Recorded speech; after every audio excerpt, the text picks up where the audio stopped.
compliments of a season, and thank you very much for joining us again today. My name is Dapo Aruajoye. Today we thought we should take a look at the release of the former Delta State Governor, James Onanefe Ibori. The Southwark Crown Court had on April 17, 2012, jailed him for 13 years after pleading to 10 counts of money laundering and stealing of $50 million and 50 million pounds from Delta State Treasury.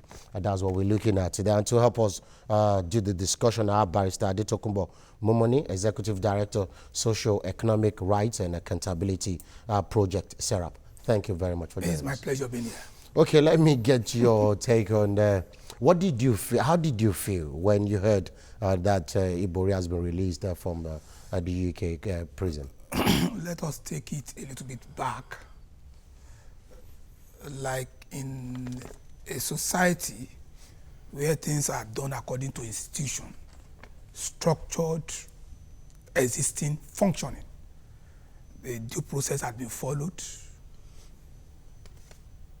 He was arraigned, he pleaded guilty, the next thing was sentence. Now, according to their own law, the term that he should serve has expired. That was the basis for his release. So if that is so, this process has been followed. Now, I think one lesson that we should learn from that in Nigeria is that political will is good, but we should build strong, functioning and lasting institutions so that whoever is there, whoever gets there, will not be able to ride roughshod over the system. That is the lesson for Nigeria. Okay, let's do a recount of, you heard my intro, right? Yes. 50 million pounds. Because in some other areas, we've heard them saying that the first case against Ibori in Nigeria then was Ibori used the Delta State as, what's it called, as a collateral of 40 billion naira. That's almost 266 million naira. That's $40 billion, I mean. That's a whole lot of money. Yes. Can you tell us, can you recount what you knew about the case? And how much an individual has taken out of a state? You see, it is, the reason why that is possible is because structured, functioning institutions do not exist. And that is why it's possible for an individual, whether you are a governor or minister, that is why you are able to take such huge amounts out of a system. Is he looking for a system collapse? So that 40 billion naira, that's what I want. 40 billion naira. Whether it is even 10 billion naira, that's a huge money. A lot of money. A lot of money. So that's why I say the lesson for us should be create environment, create institutions where it will not be possible for somebody, whether it's the governor or whoever, to be able to do that to a state. Imagine what that will have done to the life of the people of the state. Yes, of the state. Yes. Even as Nigeria as a whole. Really. Yes, yes. Do you know, apparently, a federal high court in 2009 discharged and acquitted Ibori of 170 charges? You see, I am now happy that the judiciary now is under focus and attention. It is only in Nigeria that such things will have happened. You understand?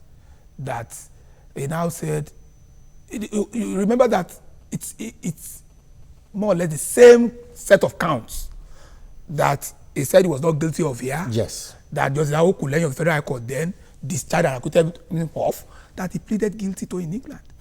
You see, he wanted to buy time, as he would have done here. The what they call them there, the Queen's Counsel that he employed, he was making suggestions to that person that can we filibuster? Can we delay it? The man said no. Here England is not like Nigeria. I will also be guilty of professional misconduct. Even his lawyer was he said so. trouble. Yeah. Yes, he said, I will be accused of wasting the resources and time of Her Majesty the Queen. Now that the evidence are so clear, you better appeal it so that you don't have a prolonged sentence. And that was the rationale for the pleading guilty upon the advice of that Queen's Counsel in England. They said, well, we don't have that here. Even as a lawyer, we have the duty to the society first. What does this say of our judicial system? You see, I don't want to do an overwhelming generalization of the system now. There are near perfect judges. There are also lawyers with conscience.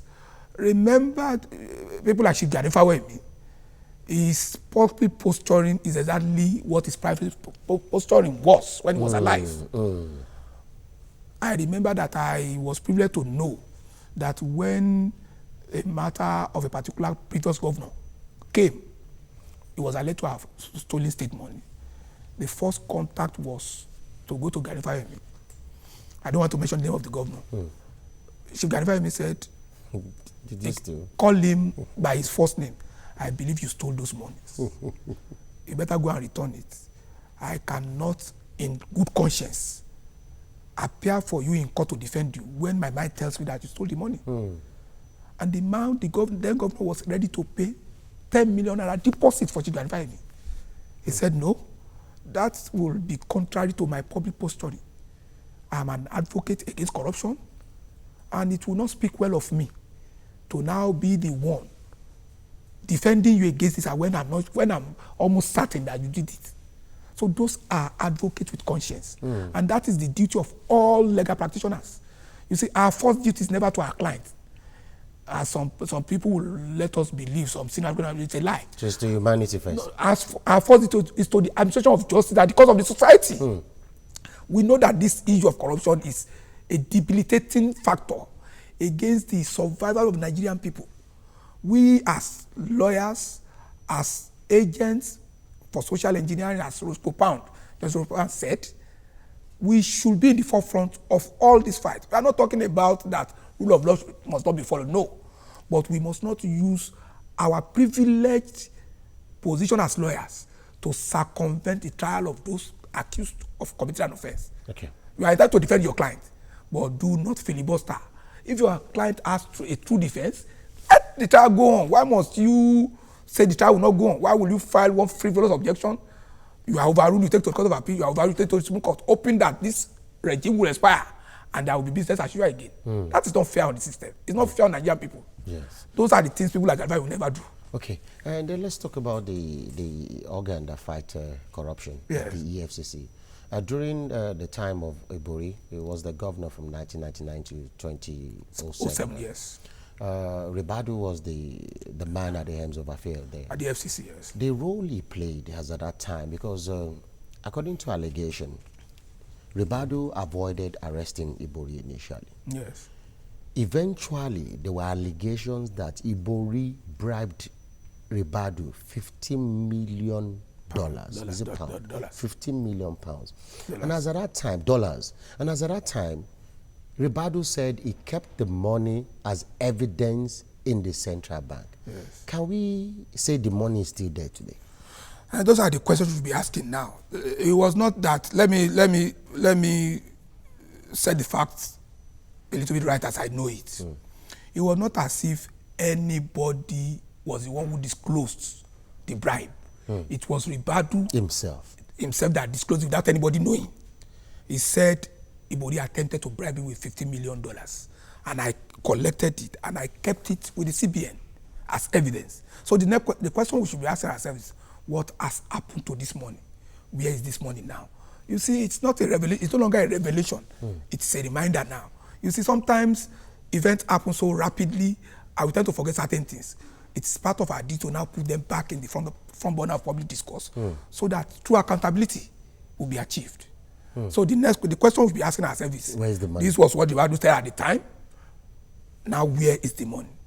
Is the money still there as exhibit, or has it disappeared? Those are the questions we'll be asking ourselves. A big question, because that's a whole lot of money. It's big money even by as current now. standard. Yes. Wow.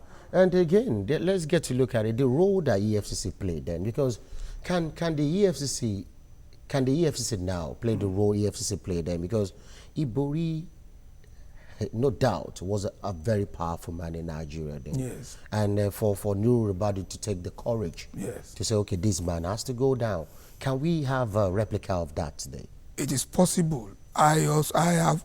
Even during when we have a new sheriff in town talking about President Muhammadu Buhari, that his sign language, body language is about fighting corruption. It can be done. You see, the first thing is all other low-level officers will always want to take a cue from the headman. Once they know his disposition, people will tend to fall in line. And as a matter of fact, the present man at the EFCC can effectively do the same thing.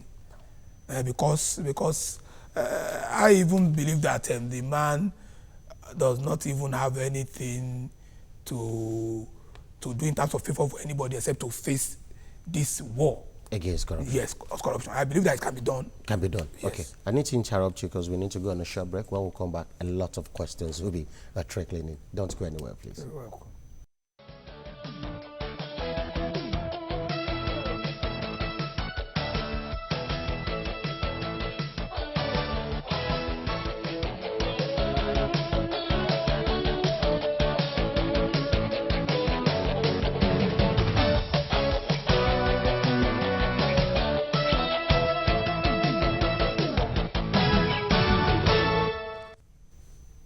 Welcome back. I still have Barrister Adetokunbo Momoni here as the Executive Director of SERAP, and we're looking at the release of Ibori from the UK prison. And just as the news filtered in that Ibori was released, there were jubilations in London, there were jubilations in Hara, Delta State, there were jubilations everywhere, really. But some people like Kako and Mr. Suraj, Larry Suraj was saying this is disgusting. It is. Like you're celebrating a thief. That's the way it looks like. But the people are saying this is our illustrious son, in whom they believe in and they are well pleased. What's your own take? Let me just tell you that that is what you hear happening down there in Ogara in the Delta State. Delta State is symptomatic of the depths to which we are falling in terms of moral values. I remember reading a judicial authority, a decision of the Supreme Court in 1988, the opinion of Justice Chukwudifu Oputa in the case of Attorney General of Bende State versus Atano. The summary of the fact of the case was that a public servant stole money, set the office ablaze. He was dismissed. He challenged his dismissal at the High Court, lost. At the Court of Appeal, lost. At the Supreme Court, he also lost. But a profound statement was made by Justice Chukwudifu Oputa in his judgment, in his own contribution in that case. He said, I'll paraphrase him now. He said, this is what we see often these days. A person employed to keep the accounts, the books of the company, steals money in order to cover his track, set the office ablaze. Now, it says it is the view of the criminologists that it is society that creates the crime. Not the person. The criminal merely commits it. The society creates the crime. The criminal merely commits the crime. What was he saying? He says, we are all in pari delicto in this matter. When lawyers use the term in pari delicto, it means we are all guilty in this matter. The people and even the politician that stole the money. Exactly.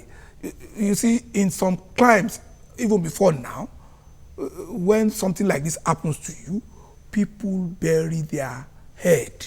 They don't want to associate with you for so long. Because of shame. Because of shame. But it is no longer so. Like those who said it is disgusting, it's more than disgusting. Because, you see, once we start tying crime, the guilt on or the wise of it to our tribe, to our religion, to our ethnic background, then we are missing it. Because poverty and hunger, that is more or less second nature to Nigeria, that does not know tribe, does not know religion. You understand? That is why it is even more disgusting that I hear that people are celebrating. Celebrating what? somebody who has committed an act that is more than a perfidy. Even before then, Yes. people prevented the EFCC. You remember Yes, there yes. were logs of wood. We heard rumors that militants, which were the people also of the Ethiopia local government in Ogara, were the ones protecting Ibori. It doesn't mean the people are morally demented or they get much. Maybe they are beneficiary. If you get what I mean, they're benefiting from this man. That is why. Is it the system that has made them morally demented, or the politicians that have deliberately made them morally demented? No. You see, let me say this clearly. It's like the people don't appreciate what that mass of money stolen by Ibori would have done in their life. Can you imagine? Can you paint a picture of what $50 million can do in the life of even the people of Ethiopia local government? You see, by the current exchange level, $50 million is a whole lot of money. You see, it is not sane for the people of the community to say, "Is our son."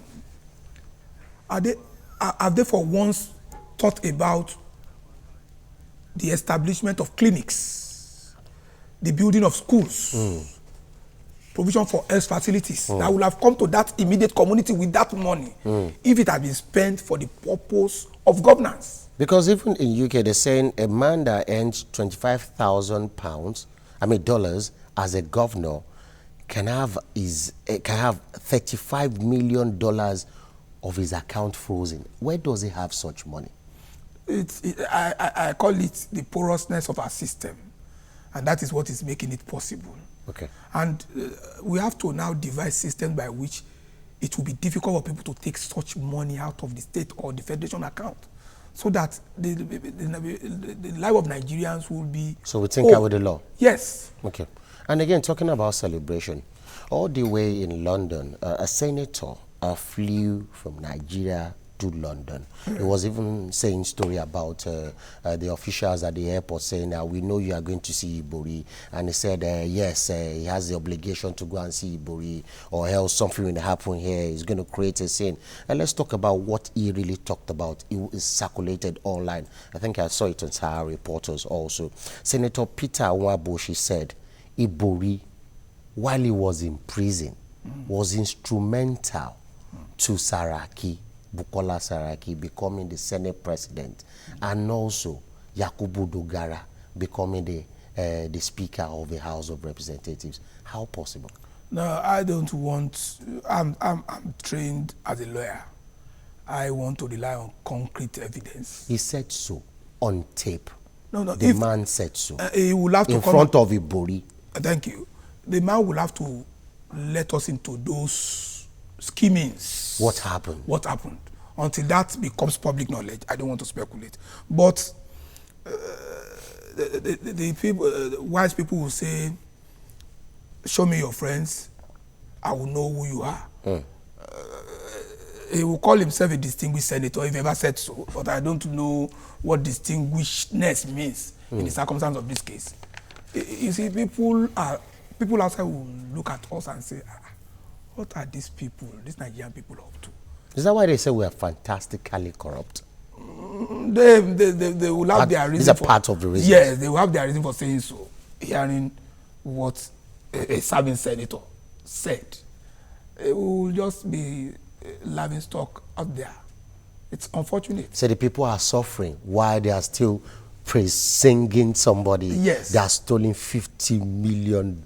You see, and we continue to complain about the present situation. We forgot so soon that it was a product of what happened yesterday. And they still blame Buhari for it.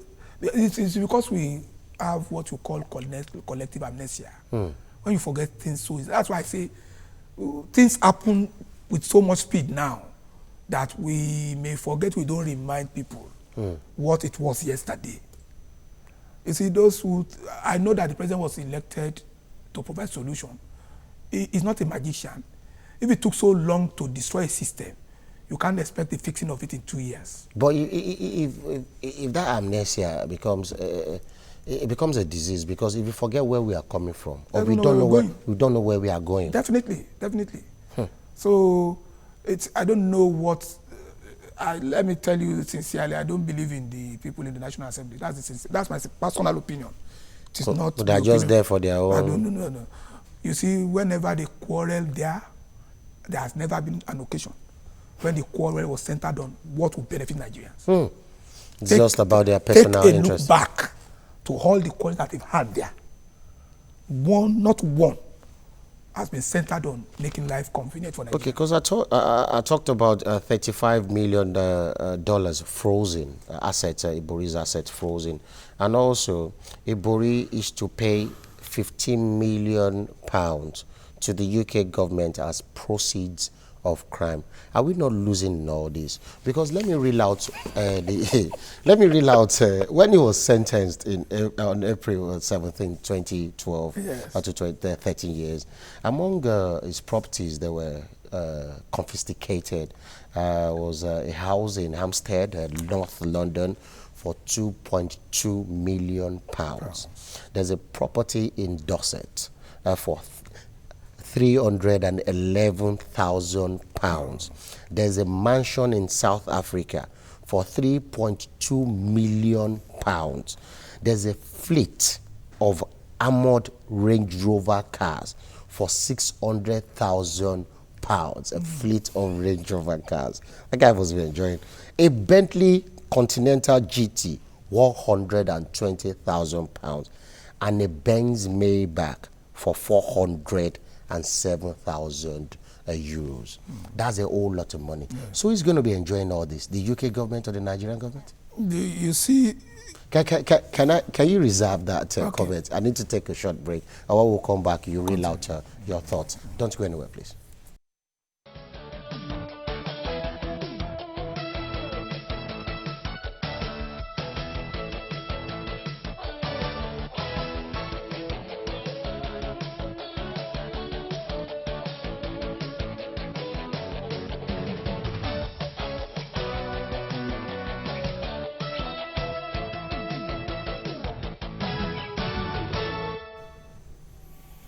Welcome back. Still on the matter that Ibori has been released from the UK prison. That's what we're still looking at. And the last question I asked is, all these properties that have been confiscated and these £18 million that should be paid to the UK government as a proceeds of crime, who is losing now? The Nigerian government? Is it not losing? On the surface and immediately, it is the Nigerian government that is losing. It's the Nigerian economy that is losing. But I know that there is a United Nations Convention Against Corruption that Nigeria is a signatory to, that I think Britain is also a signatory to. One of the main highlights of that convention is talking about asset recovery and international cooperation. Now the step that should be taken now is for the Nigerian government to formally apply for the repatriation of these assets. And the man himself. And definitely about the man. After January, we'll talk about that. Yes. Can I quickly take George? Okay. First caller from Ikeja. Good morning, George. Good morning, Dr. Good morning, sir. Yes, compliments of the season. I like the way your studio is shining. Same to you. Thank you so much. Therefore, when David Cameron made a statement that we were fantastically corrupt, everybody, there was an outrage that why should he call us so? Much as I didn't agree with him, but events that happened seem to justify him. See what has happened. Somebody who was a governor who should be ordinarily disdained as a thief is being celebrated. And see the comments of a serving senator that took place in London. That same London where David Cameron made that statement. Yes. So if you see things like this, how would you blame such people when they call us thieves or when they call everybody? Because when a majority of the people are doing a particular thing, you say that the people are like that, even though there are a few of them that may not be like that. That is what is happening. It's very, very sad that people that should be in jail, that when they should even have shame to come out and be ashamed. Those are the ones people are now honoring. The day Bode George left prison, I saw people with uniforms and drums. Yeah, went to welcome him. Yes. It's an indirect way of telling people that it is good to be a thief. You can loot and loot and loot, and when you come out, people will roll out drums for you. That's why you see that the war on corruption is difficult for the president to fight. He's the only one fighting that corruption. I have not seen any minister that launched corruption in his ministry. All right, George. No governor has keyed into it. All right, thank you so much, George, for that submission of yours. It's very, very unfortunate. That's what he said. And let's get to look at it, because you're talking about collaboration with some international bodies, even talking about the repatriation of our money. And how well are they going to help us now? Because I know the Department for International Development, the DFID, played a lot of roles then when they were talking about the campaign against corruption, even in our country. These the campaign to even get Ibori behind bars, they played a lot of role. We cannot deny that fact. How are they going to help us now to even get some of the ones here? Because there are still plenty. Yes. Can we get them all there or something? So much that we know we can get. I don't want anybody to give us the impression, even those of them in Britain at their government level or in America at their government, that a new platform must be created. No. There's already an international platform already created. There's a convention to which most countries have signed, which is already in force. So one of the fundamental principles in that convention is asset recovery. It says we are still on Abacha's. No, a lot have been released. Can I quickly take Mazi Okorafor from Arochukwu? Good morning, Mazi. Good morning, sir. Good morning, sir. Good morning, our guests in the studio. My name is Comrade Mazi Patrick Okoroka from Arochukwu, Blue Village.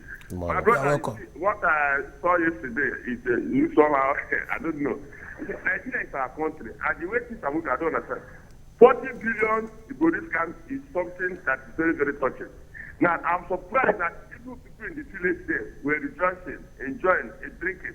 Now, you ask yourself, if my brother Ibori, as he has been released, let's pray that he will come back home. I will just plead to the people from his village.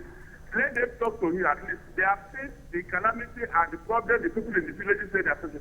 If he can bring at least 30 billion from that 40 billion, let him hold 10 billion. Bring 30 billion to the community. Let them use it at least to solve problem in their state, to solve situation.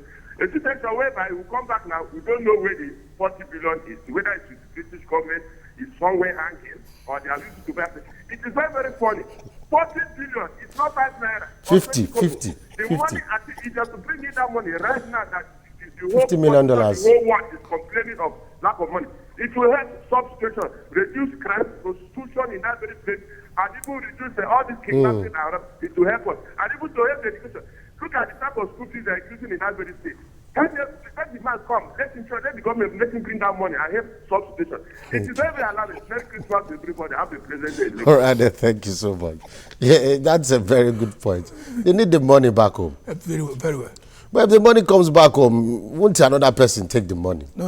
You see, that will always be part of the argument of the people of the Western world. They say, if we give you this money back, are we sure it will not be re-embezzled but that should not be their business. We now have a person at the end of affairs of this country that we know has a lot of integrity with him, and his watchword has been change, transparency, and accountability. So we believe that let them return this money. We are in a recession. We need this money to develop our economy. Okay. And then we'll put it to judicious use. All right. All the way from London, I have Aki. Good morning. Good morning, sir. Yeah, good morning, sir. Aki, are you there? Good morning. Your contribution, please. Good morning. How are you, sir? Yeah, wonderful. Thank you. Good. I need to input my little contribution to this debate. Okay. Apparently, given the circumstance that Ibori has been released and the jubilation that has been taking place, I think it's a malady when you see such, you understand, it coming from the people of Delta State, because it just shows that the fight against corruption is not taking any step at all in the conscience of the Nigerian people. And that's one of the problems Buhari is going to face, because really there is deep corruption from the bottom, not even from the top. The other bit is this. Mr. Momani was talking about institutions, the judiciary institutions being properly empowered and properly established. One of the things that I have noticed with this administration is that itself, the Buhari administration is anti-establishment itself. Now, let me give you a cue. One of the things that this establishment has done is that it has refused to obey court orders, especially in the area of the Dasuki saga. Now, I think that you do not strengthen the institutions of the judiciary by playing God, by playing the judiciary yourself. You are showing the people that this judiciary means nothing. So now, if the presidency is acting in that capacity, tell me what the people should do. So really and truly, I respect the office of Mr. Momuni, because they've been doing a lot, and kudos to you guys in Serap. You guys have been wonderful. But you need to also tackle the Buhari administration and bring them to account to obey court orders. Okay. Especially where court has released people on bail. Okay. Thank you so much, Aki. Your point has been made already. He said something before he made the other point, that corruption now is from the bottom, not from the top, as we used to see. And again, can you quickly talk about this one? He said the Buhari administration is not obeying court orders. Like I said when we started, I say it is better we build institutions, allow institutions to function properly. So it is in that regard I would say a court is a court. The president is the president under the law. So whatever the way and manner the president operates must be in accordance with the law. And it is part of the establishment of the constitution that a court exists. So if we want people to take us seriously, we must also do and act according to the dictates of the rule of law. Okay. Yes. Mr. Zan, good morning. Calling from Lekki. Good morning, Mr. Dapo Aruwaju. Good morning, sir. And good morning, Mr. Tokumbo Mumini. You're welcome, sir. Thank you. Please, this is a very serious matter. And people are setting a bad precedent. It is our right, it is our duty, and it is the passion of people like you, lawyers, and highly responsible people in Nigeria to fight this battle to the last. Without digressing, let me go straight to the point about Ibori. Ibori took the assets of Delta State government to acquire a loan for his own personal businesses. Is it the 40 billion naira you're talking about? Yes. Even the bank that gave him that loan is fraudulent, because there is no reason why somebody will personalize government and privatize government for his own selfish, parochial interest. That's number one. Number two, what I'm seeing corruption fighting back. Fighting back in the sense that this man was jailed outside, not in Nigeria. And outside, the bands, our lawyers here, our judiciary here, refuse to convict this guy. And even the lawyers here refuse to advise him accordingly, in which outside they show us how morality is, and they taught us how to go things in the right manner. Okay. May God help us in this country. Amen, Hassan. Thank you very much. 40 billion naira, and he used the Delta State as collateral. That thing still seems still funny to me.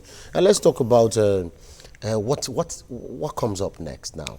Ibori is still going to face, still has a case in January, and the case is about forfeiture of his assets. They call it forfeiture hearing. Okay.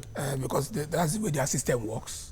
We have convicted you of the criminal angle of all this episode. Now, what happens to the properties? So that is why that hearing is fixed. So once it is determined, we cannot even now be talking about repatriation yet until we hear the outcome of that forfeiture hearing. So afterwards, we now think about thinking about how to get extradition. Okay, and afterwards, because it boils to the same but the question that I asked then. So forfeiture hearing. So where would the money? Hopefully, it will come to Nigeria. No. First in is let there be a declaration or an order that the money is forfeited. We'll now start asking, forfeited to which government? Is it forfeited to the government of Great Britain or forfeited to the government of Nigeria? If the order says forfeited to the government of Great Britain, then we can now start making applications. And that will be the assets in London and maybe South Africa, like Dubai. So the ones in Nigeria, can the long arm of the law? No, because that is outside their jurisdiction. Okay. They won't be making pronouncements in respect of what is outside their jurisdiction. Yes, they won't. Okay. Because no court has extraterritorial jurisdiction. The jurisdiction of a court in England is limited to England. Okay. The jurisdiction of a court in Nigeria is limited to Nigeria. Okay, wonderful. We need to go and get another break, and when we'll come back, the conversation continues. Please stay with us.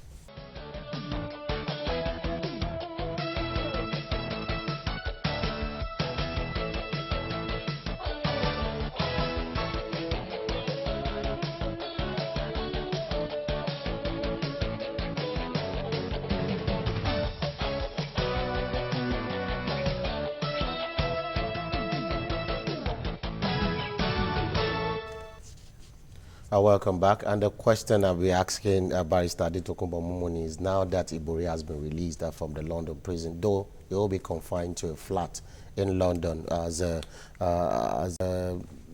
confined to a flat for a while. But what happens afterwards? In Nigeria, if Ibori is extradited to Nigeria, what is going to happen? Do you think he has a case in a country where 170 charges or thereabout were just waived with the back of the hand? Do you think they will not waive such again when it comes back to this country? Let's just hope that when it comes back, the Office of the Attorney General of the Federation will have made up its mind on what to do about Ibori based on existing legislations in Nigeria. And I hope and I don't believe that there will be any politics to this one. Okay. If sincerely under the extant law in Nigeria, it still has a case to answer when it comes, the process must be followed, charges must be preferred. Okay. Let him also have his day in court. Elams from Kaduna, good morning. Are you still there? Good morning. Yeah, good morning, Mr. Dapo. How are you? Wonderful. Thank you very much. And good morning to my friend lawyer there, your guest. Welcome, sir. Thank you very much, sir. Well, it's really unfortunate what we are seeing in this country. It's just a kind of corruption fighting back. If the man that was released in a prison, we still have some so-called distinguished senators from Nigeria going to celebrate with him down there. Yes. There's something is wrong somewhere. Well, my only advice is we are praying and we are watching what the Nigerian government will do when this thief is finally repatriated to this country. Thank you very much and good morning. Good morning, Elams. Good morning. Thank you so much. That takes us to because we have some few minutes to go, that takes us to the fight against corruption in Nigeria. And how do you think the president will win this war when in the instance whereby, Tompolo, Ekwemokpolo, government Tompolo, the militants in the Niger Delta, there was a time that the federal government was about to question Tompolo. He had a small army around himself, and the army are just Nigerians like you and I, saying that Omowani, this is our son, nobody should touch him. If that one keeps coming up every time, he's our son, he's our brother, he's from the same tribe, he's from the same religion. If he keeps coming up every time, if you touch him or let loose, how will the president win this war? That is to say, the reason why it is so now that as we face it is because I don't think Nigerians, the bulk of Nigerians are sufficiently enlightened as to the implication of all these things. Because if they are enlightened, nobody will take drums out to go and welcome Bode George. Exactly. After, then, if you hear somebody just came back from prison. Let me give you a clear and direct example. I grew up on Lagos Island. Mm-hmm. Can I quickly take Yakub? Don't forget that story you want to tell me. Good morning, Yakub, from Dr. Mu. Yeah, Dapo, good morning. Good morning, sir. And then good morning to your guest. You're welcome. Dapo, you see, in our Yoruba land here, there is a proverb say that a good name is better than gold and silver. Therefore, you see, in this country, it is unfortunately that we have lost that. And then I thank God that I'm a Yoruba man. Even though some of us that we are still dozer in this southwest, for somebody to come out of prison, I'm talking about the Bode George of this world now, and then they celebrate them. If you know that you come from the good home, you will never do that. Even when your mom or your dad know that you are corrupt or you are a thief, they will not likely to associate themselves with you. This is a Yoruba for you. Yes. But now we are talking about Ibori here. Therefore, in fact, I want to ask a question, especially your guest should give me this answer. Okay. Sir, do you think if there's a law whereby capital punishment is for everybody that is corrupt in this country, I think it would be the end of corruption in this country. Even though it's not the end, it will be minimized because see all these rich people, they don't want to die. But when they know that this is a capital punishment, they will scared, and then they will not do half much of a thing because we are going to continue in a situation where somebody is a corrupt and just stealing all those money. But Yakub, can I ask you a question? Using the local parlance, say, who capital punishment help? You remember there used to be Bar Beach where you used to fire armed robbers every time. You go there, firing squad. Every week, they get people to come back to the firing squad. If you get what I mean. So if there's capital punishment, would that really solve this problem? People will still steal and prefer to die. Let me give you an example. You see, when there's a riot, we see the people that do not have anything to riot to. Have you ever seen a rich man there? A rich man will not like you to die. That is the truth of the matter. If there is a capital punishment for all these political looters, they will not go there. They don't want to die because they want to enjoy the looters. Okay. I think what I'm trying to say now, sir. Okay, I understand, Yakub. Let him take it from there before you go back to the Salioko story. Do you think capital punishment can solve this problem? I have been an advocate of even the abolition of capital punishment in some other respect. Yes. So I will not prefer take the position of okay. Let's leave it at that. To me, the cutting off of the head is not a solution for headache. Wonderful. And you were telling me the story of the Salioko. When I was growing up on Lagos Island in Saleko, when a policeman comes to your house under any circumstance, people will avoid you for so long until they are sure that he came for probably to felicitate with you on the birth of a new child or to commiserate with you on the death of your father. That was then. But things have changed now. So it goes back to what Joseph Opta was saying in the case of Atano, Attorney General of Bendel State versus Atano, that have we not lost what good values Even if people, then if you find out you're just back from prison, they touch you from far. Very, very 10 far. meter pole. They will distance themselves from you. I have someone for Surulere, last call, I guess. Bigo, good morning. Yeah, good morning, Dapo. Morning, sir. And good morning, Mumuni. You are welcome, sir. You see, Dapo, I would like to take you down the memory lane to the folklore of Hercules. Okay. Hercules cleaning out the audience table. Okay. Now, it is long accepted that the audience table stood for corruption.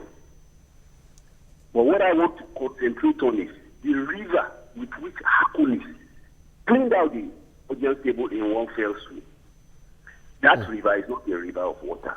Rather, it's a river of a feeling of opprobrium, arousing a feeling of opprobrium amongst the people of that age. The feeling of disgust against corruption, disdain, rejection, stigmatization. Hercules was able to arouse this feeling amongst the people, making them see that those people who they worship hitherto as heroes were nothing but despicable thieves, useless people, people who should be spat upon, notwithstanding their standing in the society. And this was how Hercules made the people reject corruption in one fell swoop. This is where I'm having a problem with Lai Mohammed. In a war, against any war, the power of propaganda is very powerful. Okay, because I just have to let you go now because you've made your point already because we have limited time on the program. I thank you so much. And as we round up, what do you think this will change? Because it's so embarrassing that the generation behind us, wouldn't they think this is the normal way? This is the norm, really. Daddy has to steal, daddy for real, because daddy has to steal to make it in life. Because that's not the way I was trained, really. So, do you think people will just say, okay, I don't know. How do I put it? You see, it must change if we must have a country tomorrow. Otherwise, there will be nothing left of Nigeria. This perception or disposition that we must make it willy-nilly, that's not the way it is made. When I was growing up, I was told of the importance of hard work. Yes. And the importance of honesty. When you used to share I remembered what I was told. Yes, such things. That is what we have to return to if we are serious. Yes. It's unfortunate. Thank you so much, Barrister Adetokunbo Momoni. Nice having a chat with you. And Merry Christmas also. Okay. Thank you. He's the Executive Director, Social Economic Rights and Accountability Project. It's my pleasure. Thank you very much for joining us. And that's our package today. We really appreciate those that have called. Next week is another, we have another interesting episode next week. Do make it a date. Join us next week. And Merry Christmas also to our viewers out there. Have a lovely weekend and enjoy the holidays. God bless Nigeria. My name is Dakmo Aruajo. Bye for now.